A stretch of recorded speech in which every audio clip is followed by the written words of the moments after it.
അമ്പലം കാണാം. അങ്ങനെ അമ്പലത്തിലോട്ട് കയറാമെന്ന് വിചാരിച്ചു. ഇവിടെ നമ്മുടെ അവിടുത്തെ പോലെ എന്താണെന്ന് അറിയില്ല. എന്തായാലും മുകളിലോട്ട് കയറി നോക്കിയാലേ അറിയുള്ളൂ. ഒരുപാട് പടികളുണ്ട്. ഇവിടെ സിഗരറ്റൊക്കെ വലിക്കുന്നുണ്ട് കേട്ടോ. പാർക്ക് ഉണ്ട്. ഇനി ഇവിടുന്ന് കുറച്ച് മുകളിലോട്ട് കയറാനുണ്ട്. മുകളിലോട്ട് കയറി ചെന്ന അമ്പലം ഇവിടെ കണ്ടിട്ട് നമ്മുടെ ഇവിടെ അതുപോലെ ഇരിക്കുന്ന കേട്ടോ. ഗണപതിയാണ് കേട്ടോ. ഗണപതിയുണ്ട്, ബ്രഹ്മാവുണ്ട്. ബ്രഹ്മാവാണെന്ന് തോന്നുന്നു. ആനയൊക്കെ ഉണ്ട്, ബ്രഹ്മാവാണ്. ഇവിടെ ഇത് എന്താണെന്ന് കറക്റ്റ് മനസ്സിലാകുന്നില്ല. ഗണപതിയുടെ പല രൂപങ്ങളുമാണോ എന്തോ ഇവിടുത്തെ. എന്തായാലും ഇത് കണ്ടിട്ട് കറക്റ്റ് ഗണപതിനെ പോലെ ഉണ്ട് അല്ലേ? നിങ്ങൾക്ക് കണ്ടു നോക്കിയിട്ടെന്ന് തോന്നുന്നു ഗണപതിയാണെന്ന് എനിക്ക് തോന്നുന്നത്. ഇവിടുത്തെ എന്തെങ്കിലും ആണെന്നും അറിയത്തില്ല.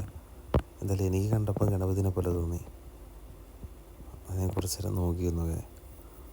എന്താണെന്ന് ഇവിടെ ചോദിക്കാനും പറയാനൊന്നും ആൾക്കാരൊന്നുമില്ല. ഇനി ഇവിടെ നിന്ന് ഈ മുകളിലോട്ട് വീണ്ടും കയറാണ്ട് കേട്ടോ. മുകളിലെത്തി ഇവിടെ ഈ തൂക്കിയിട്ടേക്കുന്നത് ചന്ദനത്തിരിയാണ് കേട്ടോ. റൗണ്ടായിട്ട് കറങ്ങിയിട്ടേക്കുന്നത്. ഇത് ഞാൻ സിനിമയിൽ കണ്ടിട്ടുണ്ട് ആളിനെ.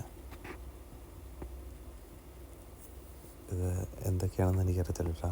ഞാൻ നേരം കൊണ്ട് നടന്നു വന്നപ്പോഴേ നമ്മുടെ ബോധിധർമ്മനെ കണ്ട്. ബോധിധർമ്മന് ചെറുതായിട്ടൊരു ഇത് വെച്ചിട്ടുണ്ട്. നേരിട്ട് കാണാൻ പറ്റുമെന്ന് വിചാരിച്ചല്ല. എന്തായാലും അതും കാണാൻ പറ്റി ഇവിടെ വന്നിട്ട്.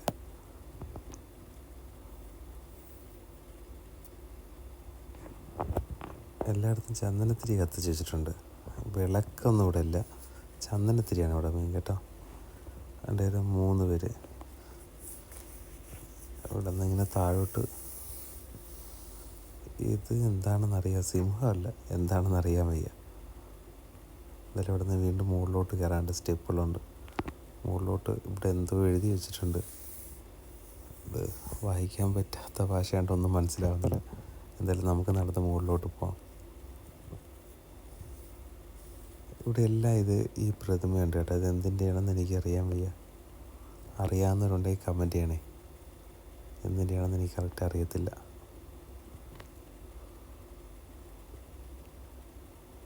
ഇവിടെ ഇതൊന്നും എനിക്കറിയത്തില്ല എന്താണെന്ന്. ഈ പ്രതിമ എല്ലായിടത്തും ഉണ്ട്.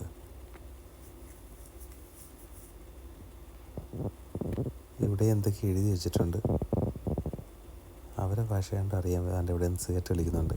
ഇവിടെ അമ്പലത്തിൽ സിഗരറ്റ് വലിക്കുന്നതൊന്നും പ്രശ്നമില്ല. സിഗരറ്റ് വലിക്കാൻ വേണ്ടി ഇവിടെ പ്രത്യേക സ്ഥലം മാറ്റി വെച്ചിട്ടുണ്ട്. ഇവിടെ നിന്ന് മുകളിലോട്ട് കയറിയപ്പോഴേ പാർക്കാണ് കേട്ടോ. ഇവിടെ പാർക്കിൻ്റെ അകത്തോട്ടൊന്ന് കയറാം. അമ്പലത്തിൻ്റെ അവിടെ നിന്ന് മുകളിലോട്ട് കയറുമ്പോൾ പാർക്ക്. ഞാൻ വെച്ച് മുകളിലും എന്തൊക്കെ ഉണ്ടെന്ന് പറഞ്ഞ് കയറിയതാണ്. മുകളിലെത്തിയപ്പം പാർക്കായിരുന്നു. ഇവിടെ എല്ലാം അതിൻ്റേതായിട്ടുള്ള ഒരു വൃത്തിക്കാണ് എല്ലാം ഉണ്ടാക്കി വെച്ചേക്കുന്നത് കേട്ടോ. ഇവിടെ എല്ലാവരും കൂടെ ഒന്ന് ചീട്ട് കളിക്കുവാണെന്ന് തോന്നുന്നു കേട്ടോ. അവിടെ തിരിഞ്ഞ് നടക്കുന്നു. എക്സസൈസൊക്കെ കറക്റ്റ് നടക്കുന്നുണ്ട്. ബോധിധർമ്മം വന്നിട്ട് ഇവിടെ അങ്ങനെ കൊണ്ടുവന്നിട്ടുള്ളതാണെന്ന് എനിക്ക് തോന്നി. എക്സസൈസൊക്കെ ഉണ്ട്. എല്ലാവരും അവിടെ വർക്കൗട്ടൊക്കെ ചെയ്യുന്നുണ്ട്. ഇവിടെ പ്രായമായവരൊക്കെ കൂടുതലും എക്സസൈസ് തന്നെ ചെയ്യുന്നത് കേട്ടോ. ഇടയ്ക്ക് വർക്കൗട്ട് ചെയ്ത് എന്തൊക്കെയാണെന്നൊന്നും എനിക്കറിയത്തില്ല. എന്തൊക്കെയോ ചെയ്യുന്നുണ്ട് ഇവിടെ. ശരീരത്തിന് നല്ലതാണ്. ഇവിടെ പ്രായമായവർക്കൊന്നും അത്ര ഒരു ഇതില്ല. അങ്ങനെ 55 വയസ്സുള്ളവരെ കണ്ടിട്ടുണ്ട്, 60 വയസ്സുള്ളവരെ കണ്ടിട്ടുണ്ട്. അവരെല്ലാം നല്ല സുഖമായിട്ട് നടന്നു വെച്ചാൽ നല്ല ആക്റ്റീവായിട്ട് തന്നെ നിൽക്കുകയാണ്. ഒരു 20 വയസ്സ് 25 വയസ്സുള്ള പിള്ളേരൊക്കെ ചെയ്യുന്ന അതേപോലെയുള്ള രീതിയിൽ നല്ല ആക്റ്റീവായിട്ട് തന്നെ നടക്കുകയും ഓടുകയും എല്ലാം ചെയ്യുന്നുണ്ട് ഇവിടെ. ഇവിടെ നിന്ന് താഴോട്ട് ഒരുപാടുണ്ട് കേട്ടോ. വലിയ പാർക്കാണെന്ന് തോന്നുന്നു. നടന്ന് എങ്ങോട്ടാണ് പോകണതെന്നൊന്നും അറിയത്തില്ല.